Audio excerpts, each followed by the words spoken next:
ఏపీలోని అంబేద్కర్ కోనసీమ జిల్లా ముమ్మిడివరం మండలం పల్లెపాలెంలో సంక్రాంతి సంబరాలతో భాగంగా కనుమ రోజు జరిగే ప్రబల ఉత్సవానికి ముందస్తు ఏర్పాట్లు జరుగుతున్నాయి.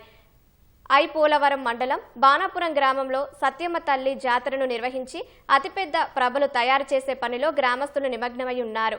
ఆలయ ప్రాంగణాన్ని వివిధ రకాల విద్యుత్ దీపాలతో అలంకరించారు. కనుమ రోజు ఉదయాన్నే ప్రభలకు పూజలు నిర్వహించి యువకులంతా ప్రభలను భుజాలపై ఎత్తుకొని చెరువులు కాలువలు దాటుకుంటూ పల్లెపాలెంలోనే తీర్థ ప్రదేశానికి చేర్చుతారు.